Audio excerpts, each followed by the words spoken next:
নমস্কার। আমাদের আজকের নাটকের নাম আন্তিগণ। আন্তিগণের সম্বন্ধে কিছু বলার আগে আমি আমার নিজের সম্পর্কে কয়েকটা কথা বলে নিই। এই নাটকে আমার ভূমিকা হচ্ছে সূত্রধার। নাটক শুরু করার দায়িত্ব আমার, আবার শেষ করার দায়িত্ব আমার। হ্যাঁ, মাঝে মধ্যে কিন্তু আমি আপনাদের ওই ঘটনার সূত্র ধরিয়ে দেবো। না, ভয় পাবেন না, ভয় পাবেন না। অযথা আপনাদের চোখের সামনে একদমই থাকবো না, একদমই আপনাদের রসভঙ্গ করবো না। আসলে মুশকিল কি হচ্ছে জানেন, আজ থেকে প্রায় 2500 বছর আগে গ্রিসের থেবাই নগরীর একটি ঘটনা নিয়ে আমাদের আজকের এই নাটক। স্থান এবং কালে একটি বিশাল ব্যবধান। এই ব্যবধান যাতে আপনাদের কোনো অসুবিধা না ঘটায়, সেটাই হচ্ছে আমার কাজ। এবার তাহলে নাটকের কথায় আসি। ওই যে বেদির উপর একা আপন মনে বসে আছে শাস্ত্রোজ্জ্বল মেয়েটি, ওই হচ্ছে অয়দীপ সেন ছোট মেয়ে, আমাদের আজকের নাটকের প্রধান চরিত্র। আপনারা লক্ষ্য করে দেখুন, আন্তিগণ একেবারে সামনের দিকে তাকিয়ে আছে। হ্যাঁ, সামনের দিকে তাকিয়ে আছে ঠিকই, কিন্তু কিছুই দেখছে না। ও ভাবছে ওকে দাঁড়াতে হবে ক্রেওনের বিরুদ্ধে একা। ক্রেওন ওর মামা, এই দেশের রাজা। আন্তিগণে আরো একটা কথা ভাবছে, আজকে বিকেলেই ও মারা যাবে। কিন্তু ওর বয়স তো অল্প, ও বাঁচতে চায়, মরতে চায় না, কিন্তু কিচ্ছু করার নেই। না, কিচ্ছু করার নেই। আমাদের কারো নাম যদি আন্তিগণে হয়, কিংবা আমাদের কারো মধ্যে যদি আন্তিগণের কোনো লক্ষণ থাকে, তাহলে তার একটাই ভূমিকা থাকে, সেটা মৃত্যু। আর সেই ভূমিকাতে তাকে অভিনয় করে যেতে হবে একেবারে শেষ পর্যন্ত। আমরা কিন্তু এতে বিন্দু মাত্র বিচলিত নই, একেবারেই বিচলিত নই। কারণ আমাদের মধ্যে কেউ কিন্তু আজ রাতে আন্তিগণের মতো মৃত্যুদণ্ডে দণ্ডিত হই।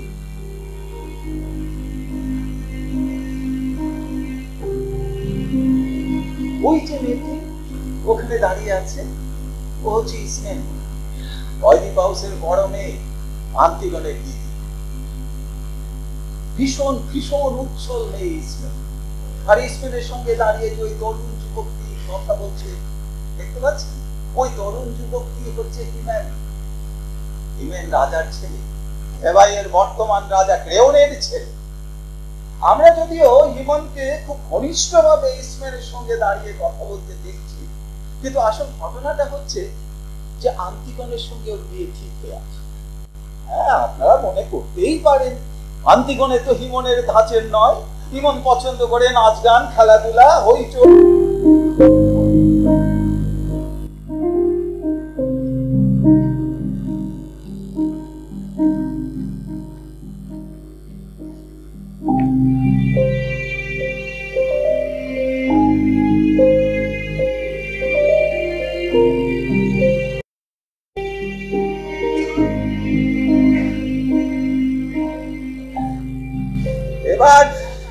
এবার নাটক।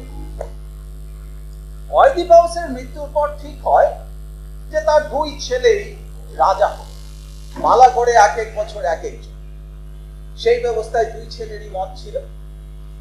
সেই অনুযায়ী বড় ছেলে এথিওক্লেস প্রথম বছর একটা বছরই পুরো রাজত্ব করল, কিন্তু দ্বিতীয় বছরের জন্য ছোট ভাই পলিনাইকেসকে সিংহাসন ছেড়ে দিতে রাজি হলো না। শুরু হলো গৃহযুদ্ধ, ভয়ানক সেই গৃহযুদ্ধ। নগর প্রাচীরের বাইরে এক প্রবল যুদ্ধে এথিওক্লেস এবং পলিনাইকেস দুজনেই মারা গেল। গৃহযুদ্ধ শেষ হয়েছে মাত্র 5 দিন আগে। 4 দিন আগে ক্রেওন রাজা হয়েছেন। যুদ্ধে ক্রেওন শোনো, হেবায়ের প্রজাবৃন্দ শোনো, মহারাজ ক্রেওন ঘোষণা করেছেন যে পলিনাইকেস বিদ্রোহী, বিশ্বাসঘাতক। দেশদ্রোহের শাস্তি স্বরূপ তার মৃতদেহ নগর প্রাচীরের বাইরে উন্মুক্ত ফেলে রাখা হয়েছে। সেখানে এই মৃতদেহ শকুনি কুকুরে ছিঁড়ে ছিঁড়ে খাবে। কেউ তার জন্য শোক প্রকাশ করতে পারবে না। তার স্মৃতিতে কোনো সমাধি ফলক স্থাপন করা চলবে না। চরম কথা, কেউ যদি শাস্ত্রমতে পলিনাইকেসের সমাধি দেবার চেষ্টা করে তবে তাকে মৃত্যুদণ্ড দেওয়া হবে। শোনো,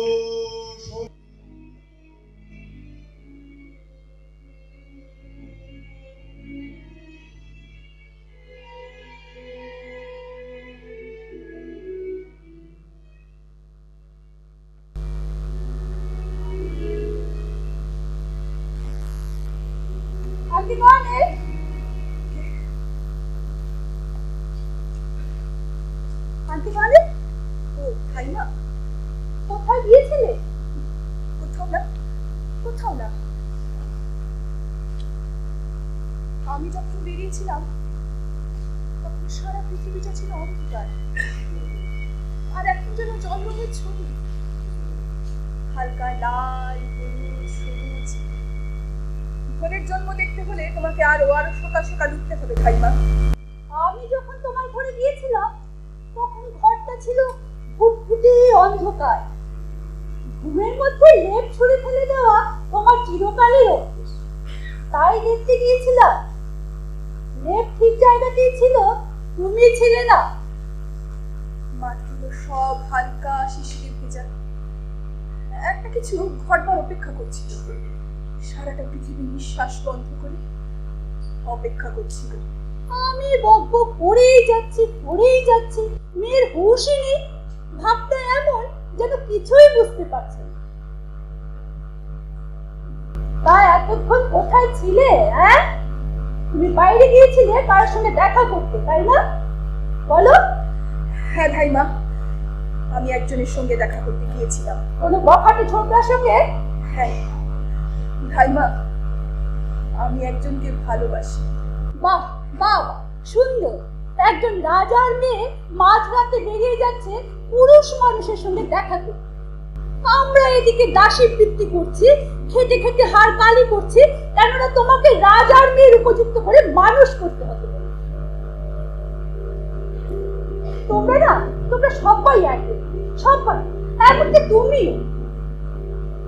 এদিকে পোশাক ঠিক করতে আয়নার সামনে দাঁড়াও না, মুখে রং লাগাও না, সব সময় একই পোশাক, চুলেরও কোনো ছিঁড়ি ছাড় নেই। কতবার ভেবেছি ইসমেনে কাছাকাছি থাকলে এ মেয়ের দিকে ফিরে কেউ তাকাবে না, এ মেয়ে সারা জীবন আমার হাতেই পড়ে থাকবে। তা ছেলেটা কে? কোনো বখাটে বাউন্ডলে নিশ্চয়ই। হ্যাঁ, এমন কেউ যাকে তুমি বাড়িতে আনতে পারো না, বাড়ির লোকজনকে দেখাতে পারো না।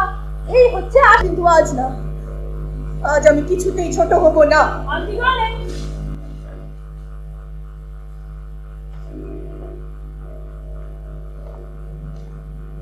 আন্টিগণে,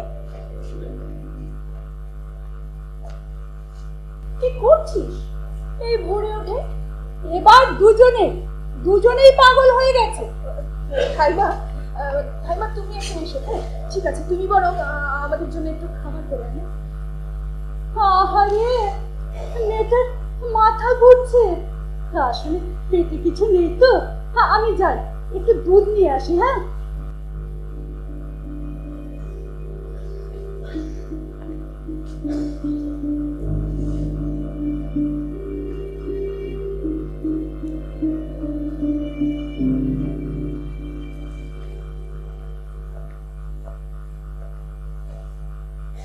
তোর শরীর ভালো নেই? হ্যাঁ, ভালো আছে, একটু কেবল ক্লান্ত। খুব ভোরে উঠেছি তো আজ। আমিও ঘুমোতে পারিনি। মেনে, ঘুমোলে মেয়েদের মুখ খুব সুন্দর লাগে। কেন মিছিমিছি রাত জাগলে? ঠাট্টা করছিস নাকি? আমি ঠাট্টা করছি না, সত্যি তুমি কত সুন্দর। তোমায় দেখে আজ সকালে আমার সবকিছু খুব সহজ লাগছে। কেন কথা ঘোরাচ্ছিস শান্তিগণে? আমি কথা ঘোরাচ্ছি না শান্তিগণে, আমি ব্যাপারটা নিয়ে অনেক ভেবেছি। তুমি ভেবেছো? সারা রাত আমি ভেবেছি। শান্তিগণে, শান্তিগণে তুই একটা পাগল। আমি পাগল? আমরা এ কাজ করতে পারি না। কেন পারি না? এ কাজ বেঁচে থাকতে চাই না। ছোটবেলায় সবকিছু ভালো করে দেখবে বলে কে সবার আগে ঘুম থেকে উঠতো? রাতে ক্লান্ত হয়ে সবার শেষে ঘুমোতে যেত কে? পৃথিবীতে কত লোক, কত প্রাণী। আমার সবাইকে চিনতে ইচ্ছে করে, জানতে ইচ্ছে করে, সবাইকে ছুঁয়ে ছুঁয়ে দেখতে ইচ্ছে করে। আজ সকালে যখন আমি শিশিরে ভেজা ঘাসের মধ্যে আমার হাত দুটো ডুবিয়েছিলাম, আমার আঙ্গুলের ডগাগুলো আনন্দে কেঁপে কেঁপে উঠেছিল। আমি বেঁচে থাকতে চাই না। শান্তিগণে, শান্তিগণে, শান্তিগণে, না, আমাকে আদর করো না, আমাকে ভুলিও না। তুমি কাঁদছো কেন? তুমি বললে তুমি সবকিছু ভেবে দেখেছো না? ওই চিৎকার, অত্যাচার, মৃত্যু ভয়, এসব ভেবেই তুমি তোমার সিদ্ধান্ত নিয়েছো না? বাহ, শুধু এইসব। ভাইমা, ভাইমা, তোমাকে ছুঁয়ে থাকতে আমার এত ভালো লাগছে। মনে হচ্ছে তোমার কাজ করা কর্কশ হাত দুটো ছুঁয়ে থাকলে পৃথিবীতে কোনো বিপদ আর আমার কাছে আসতে পারবে না। কোনো বিপদ। মা গো, তোর জন্য আমার কি করতে হবে আমায় বল? কিচ্ছু করতে হবে না ধাইমা, কিচ্ছু না। শুধু তোমার এই হাত দুটো আমার কপালে রাখো ধাইমা।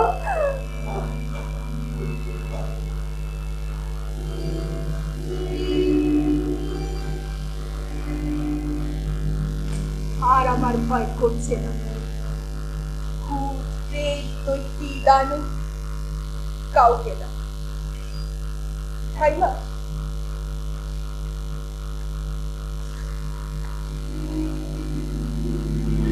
একটা কথা, ধরো এমন কিছু ঘটে যদি আমি আর না থাকি। কি হয়েছে তোর? কি বলছিস?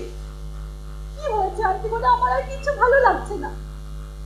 খাচ্ছিস না, ঘুমোচ্ছিস না, অন্ধকারে ঘুরে বেড়াচ্ছিস, এখন আবার আন্টিগণে।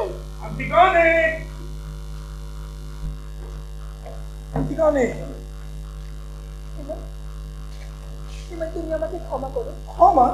হঠাৎ করে এই ক্ষমার কথা কেন বলছো? আমি কাল রাতে তোমার সঙ্গে ঝগড়া করেছি, তুমি আমাকে ক্ষমা করে দিলে। তুমি তো জানো তোমার উপর রাগ করে আর আমার নিজের উপর রাগ করে সে তো একই কথা। তবে হ্যাঁ, কাল রাতে তুমি কিন্তু খুব সেজেছিলে, সুগন্ধও মেখেছিলে। আতর, তাই না? কার থেকে চুরি করলে ওটা? ইসমেনের। আরে ঝলমলে নতুন পোশাকটা, গয়নাগুলো, তাই বলো। কার জন্য এত করে সেজেছিলে? সব বলবো। আমি কি বোকা নাকি? কালকে পুরো সন্ধ্যেটা আমি নষ্ট করছি। ও কিছু, তুমি আর আমি এরকম অনেক সুন্দর সন্ধ্যে পাবো। কথা বলো না, কথা বলো না, আর আরো জোরে করে ধরো হিমাল, আরো জোরে, তোমার সমস্ত শক্তি দিয়ে। এই তো ধরে আছি আমার সব শক্তি দিয়ে। হিমাল, তুমি বুঝতে পারো আমাদের বিয়ে হলে যে ছেলেটা হতো, তাকে আমি পৃথিবীর সব বিপদ থেকে বাঁচাতাম। আমি জানি আন্তিগানে। সে কোনো কিছুকে ভয় পেত না। পৃথিবীতে যত কালো কালো ছায়া আছে, দেয়াল আছে, কোনো কিছুকে না। আমি আমাদের সেই ছোট্ট ছেলের মা। হিমাল, আমি যখন এসব কথা বলি তুমি আমার বিশ্বাস করো তো হিমাল? এসব সত্যি তো হিমাল? এই যে তোমার কাঁধে মাথা রেখে আমার এত নিরাপদ, এত নিশ্চিন্ত লাগছে, এসব সত্যি? বলো সত্যি? আমার উপর নির্ভর করতে এত ভয় কেন আন্তিগানে? সময় এলে আমি ঠিক প্রমাণ দেব। তুমি জানো তো তোমার স্ত্রী হলে আমার খুব গর্ব হবে। আর তোমার স্বামী হবো ভাবলে আমার কত গর্ব হয়।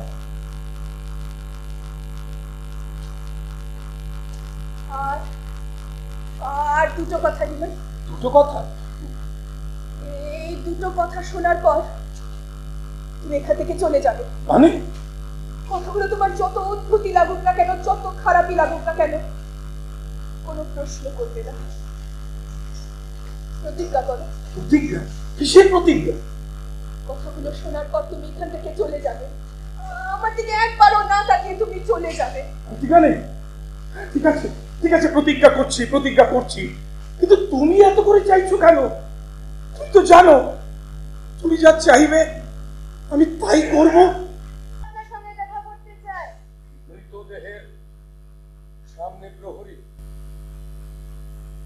ডাকো ওকে। প্রহরী ইউনাস।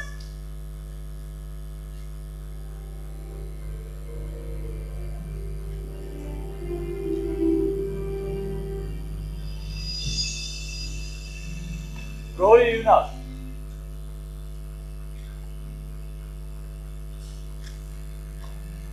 দ্বিতীয় নগর রক্ষী বাহিনী। এখানে কি করছো?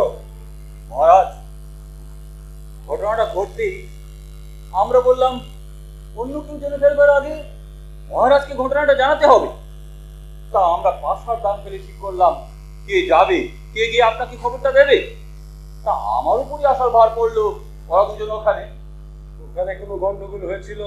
মহারাজ, আমরা ঘুমুচ্ছিলাম, এ কথা যে বলবে সে পরিষ্কার মিথ্যেবাদী। ঘুমানো সম্ভব নয়, কেননা প্রথম কথা সেখানে বেজায় ঠান্ডা, আর দ্বিতীয় কথা হচ্ছে হ্যাঁ বলছি মহারাজ, আমি সোজা মৃতদেহের দিকে তাকিয়ে আছি, মাত্র হাত দশেক দূরে। আমি সোজা তাকিয়ে আছি, আমি প্রথম ঘটনাটা দেখি, আমি প্রথম চেঁচিয়ে উঠেছিলাম। কি হয়েছিল?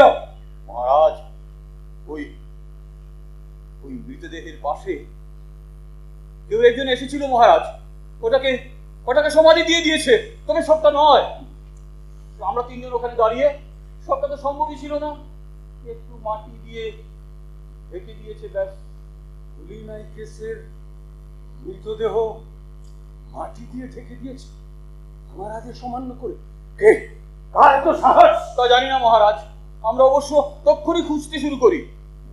একটা বেলচা পাওয়া গেছে, ওই বাচ্চাদের বেলচা যেমন হয়, তাও মরছে দোরা, ওটা ওরা রেখে দিয়েছে আমাদের পরে দেখাবে। আমাদের মনে হলো কোনো বাচ্চার কাজও হতে পারে। বাচ্চা? বাচ্চা মানে ছেলে মানুষদের কাজ না? আরে শোনো, রাজনীতির প্রথম শিকার ওই তরুণীরা। আর এদেরকে শাস্তি না দিলে না সবাই বলবে আমি ভীরু কাপুরুষ, আবার ওদেরকে হত্যা করলে বলবে, চারদিকে গুঞ্জন শুরু হয়ে যাবে, বলবে একটা নির্দোষ শিশুর হত্যায় আমার হাতটা লাল, ওরা পেয়ে যাবে তরুণ শহীদ। প্রহরীদের মধ্যে কেউ থাকতে পারে, যাও এই কথাটা কেউ জানে? শুধু আমরা 3 জন মহারাজ, আমি এখানে, ওরা 2 জন। ঠিক আছে, তুমি তাড়াতাড়ি ওখানে গিয়ে মৃতদেহের উপর আবার মাটি চাপা দিয়ে দাও। না, মাটি চাপা সবগুলো খুলে আবার আবার খোলা আকাশের মধ্যে দিতে দাও, যেরকম আমার আদেশ ছিল। কেউ যাতে অভিনায়ককে সমাধি দিতে না পারে। এ কথা আর কে কে জানে? শুধু আমরা তিনজন মহারাজ। ঠিক আছে, শোনো, কর্তব্যের গাফিলতির জন্য তোমাদের শাস্তি হবে, তোমাদের শাস্তি হবে। এমনকি তোমাদের কথা যদি প্রচার হয় না, তাহলে মৃত্যুদণ্ডও হবে। মহারাজ, মহারাজ, আমরা দিদির কাছে মহারাজ, আমরা আমরা কাউকে বলিনি মহারাজ।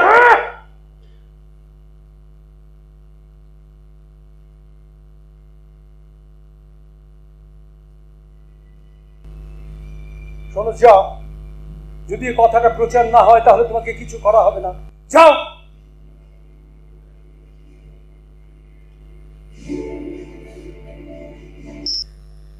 মহারাজ এক্ষুনি এসে পড়বেন, তোমার যা বলবার তুমি তাকে বলো। প্রহরীরা রাত কাটাবার জন্য কোনো ভদ্র ঘরের মেয়ে ছেলে তুলে আনে না, তাদের আনে, বুঝতেই পারছেন। আমাকে ছেড়ে দাও, মৃত্যুকে আমি গ্রাহ্য করি না, কিন্তু তোমাদের নোংরা হাত দিয়ে আমাকে ছোবে এটা আমি চাই না। তাহলে তাহলে তোমার হাতের এই কাদা, মাটি, ময়লা এসবের কি হবে? হ্যাঁ, একবার নিজের হাতের দিকে তাকাও না রাজকুমারী। আগের বারে তুমি নিশ্চয়ই তোমার ব্যবসাটা হারিয়ে ফেলেছিলে, তাই রাজকুমারী নখ দিয়ে এই কাজ সারছিল। যাই বলো, এমের কলজের জোর আছে। কেন কেন?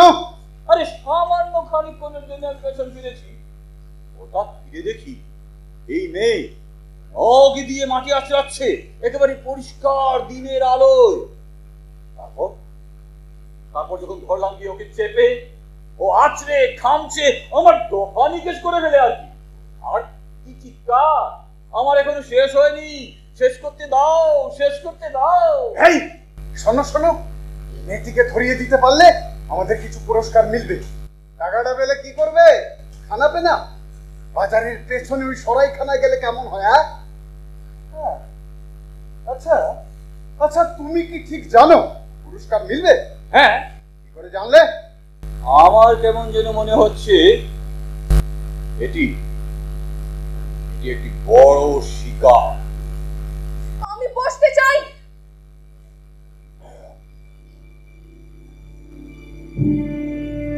ওকে বসতে দাও।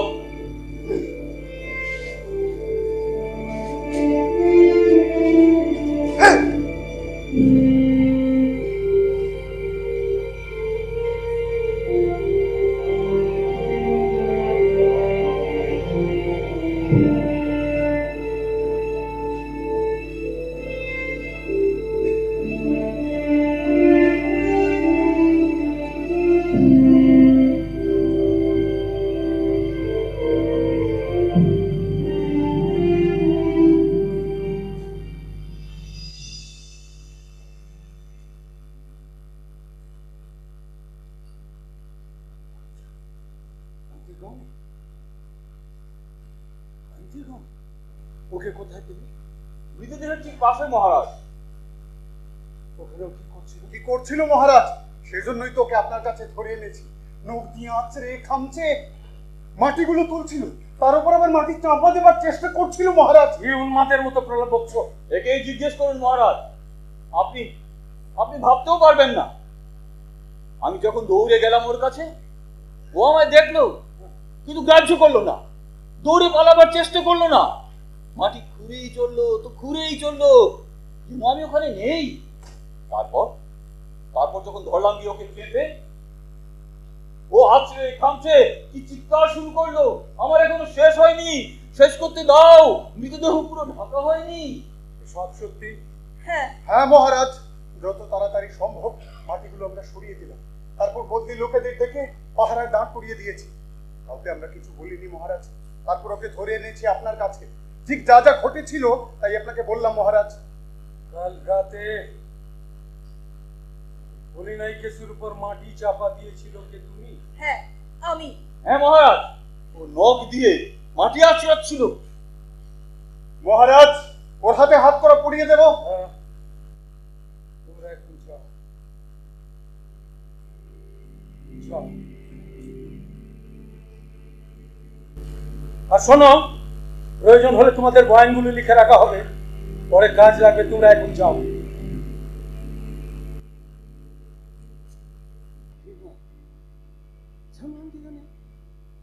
একটা কিশোর যাকে আমি কোনোদিন রক্ত মাংসের শরীরে দেখিনি, এবং সে আমার স্বপ্নে বারবার আসতো,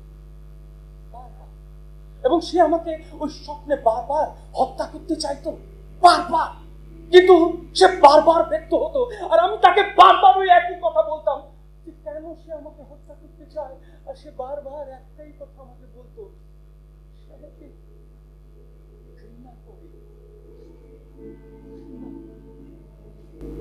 আর কে জানতো সেই যে ব্যর্থ রাতের মতো সেই তরুণ কিশোরটি তুমি, আর কেই বা জানতো যে এই তোমার ভাইয়ের সমাধি নিয়ে অনর্থক বিতর্ক, অর্থহীন বিতর্ক। এটা অর্থহীন? অর্থহীন নয়, অর্থহীন নয়। তাহলে তুমি আমার সব কথা শুনতে হবে। যেখানে আমার কাহিনীটা খুব গর্বের নয় এবং আমার ভূমিকাটাও খুব গর্বের নয়, তবুও তুমি এই কাহিনীটা শুনতে হবে। আমি জানি এই কাহিনীটার মধ্যে অনেক কিছু আছে। আচ্ছা, তুমি জোর করলে তোমাকে আত্মহত্যা করতেই দিতে পারি, কিন্তু তবুও না, আমি তা চাই না। আচ্ছা তুমি বলো তো, তুমি এথিওক্লেস এবং পলিনাইকেসকে কবে দেখেছো? কবে থেকে জানো? তুমি সেই নোংরা নিজ কাহিনীটা জানো যে যাদের নাম করে তুমি তোমার জীবনটাকে উৎসর্গ করতে যাচ্ছ? তাই আমিও জানতে চাই যে তুমি কেন নিজের জীবনটাকে উৎসর্গ করতে যাচ্ছ, এবং আমিও জানতে চাই যে কেন আমি তোমাকে প্রাণ বন্ধ। তোমার দাদা এথিওক্লেস এবং পলিনাইকেস, তাদের কাহিনীটা তুমি জানো? আমার মনে হয় তুমি ঠিক সঠিক জানো না। ওই ঘেবাইয়ের অনেক নাগরিকরাই জানে না। এই পরন্ত সন্ধ্যের বেলায় সেই কাহিনীটা তোমার জানা খুব প্রয়োজন। আচ্ছা আন্টি, কেন তুমি এথিওক্লেসকে কবে দেখেছো? কবে থেকে? সেই ছোট থেকে? আমার মনে হয় না তোমাকে ওরা খুব নিচু চোখে দেখতো, তাই না? তোমাকে জ্বালাতন করতো, তোমার চুল ধরে টানতো, তোমার চুল ভেঙে দিত, আর রাগিয়ে দেওয়ার জন্য ওরা গোপন সরা পরামর্শ করতো। ওরা বড় ছিল, আমি ছোট ছিলাম। হ্যাঁ, সন্ধ্যেবেলা যখন ওদের ফুর্তির আসর বসতো, সেখানে তোমার প্রবেশাধিকার ছিল। ওরা ছেলে, আমি মেয়ে। আর তুমি জানতে তোমার মা এবং বাবা সেই ওদের জন্য কি যন্ত্রণা। শেষ দেখা মহারাজা। হেমন,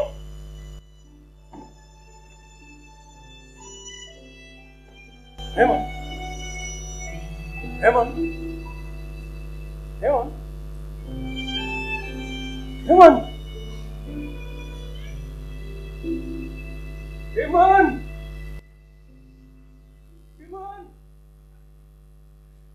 হেমন।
আমাকে ক্ষমা করো।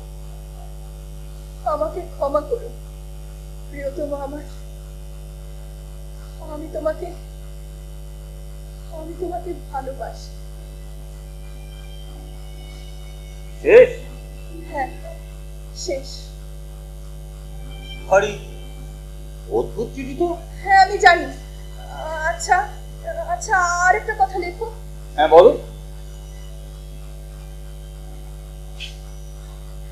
লেখো, কি জন্যে মরছি তা আমি জানি, কিন্তু দুঃখ এই তা আমি তোমাকে, তোমাদের কাউকে বলে যেতে পারলাম না। পারলাম না।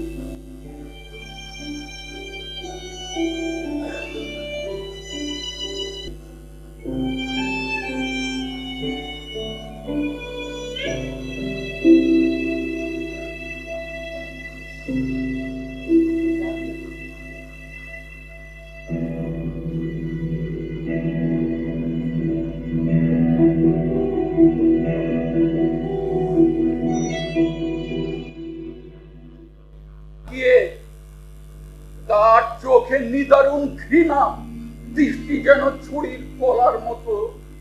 তারপর সে তরবারি হাতে ক্রেনের দিকে এগিয়ে গেল। তারপর আর একটিও কথা না বলে সেই তরবারি আমূল বসিয়ে দিল নিজের বুকের মধ্যে। রক্তের শয্যায় সে আন্তিগোনেকে ধরে শুয়ে রইল চিরদিনের মতো।